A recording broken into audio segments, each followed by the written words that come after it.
Hi there, boys and girls. Brucey here. How are you all doing out there? I hope you are all doing well.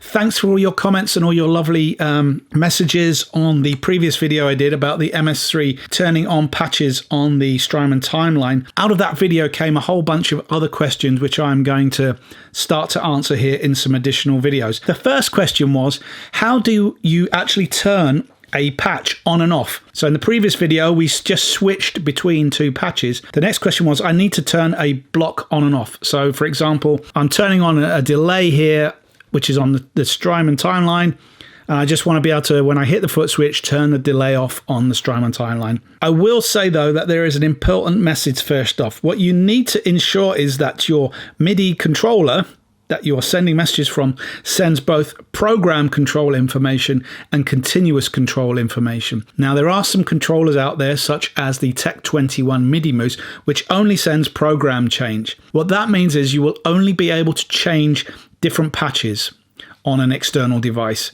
You will not be able to do some of these fancy control elements that you need continuous controller data for. With the MS-3, it has both program change and continuous controller data, so we can do all these things quite easily.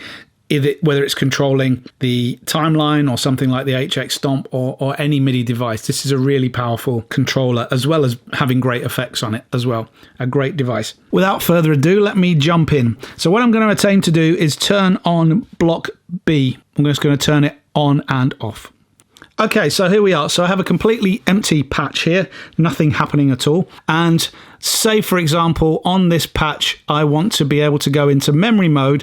And in memory mode, when I turn on the chorus on block 3, I also want to turn on and off the Strymon Timeline. So how do I go about doing that? So first off, I'm going to have to enter the edit mode. And as usual, I need to scroll across to the control block. Once I'm in the control block, I enter there and I need to select one of the assigned. So I'm going to do assign 1. So again, enter there. First off, I need to turn it on. So I've turned the assigner on. And then most importantly, I need to select what source is going to control this action. So as I said, I'm going to set that to num3. Num3 relates to this foot switch here. I could set it to any of the foot switches I want to control it. And obviously the mode I want is the toggle mode because I want to toggle between on and off.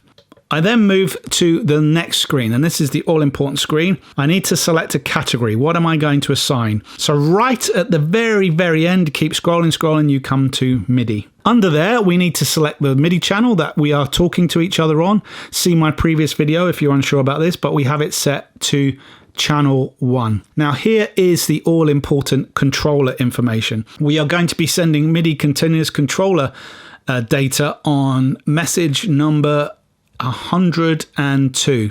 Now this is in the manual if you're not sure, but that if I've just picked it out of the air from nowhere, but we'll set this to 102.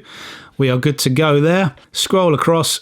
These need to be set to 0 and 127. 0 is your maximum value and 127 is your maximum value, 0 is your minimum value.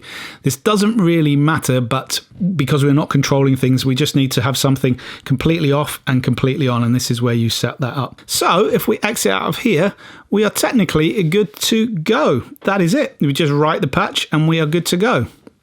So if I now scroll back out of there, hopefully you can see the timeline. Hopefully I'll move that back again. Hopefully you can see that that is on. If I now press block 3, you can see that going on and off. Let me just zoom in a bit closer there. So I'm pressing 3 on here. Hey presto, we are good to go. Of course, this being the MS-3, there are all manner of ways you could assign this. So this would just be a simple thing within memory mode within the patch where you want to control it. We can control this at patch level, for example, where when you switch patches between, let's go out of here, out of memory mode, back into manual mode. So if I'm switching between different patches, for example, so let me exit this. If I'm just switching between my different patches, then I can do the same thing with here. I could have patch 3 doesn't have a Strymon effect. When I switch to patch 4, it turns the Strymon effect on. Anyway, I hope you found that useful. I've been Brucey. More Strymon and MS3 tips coming soon. I will catch you later. Take care, my friends.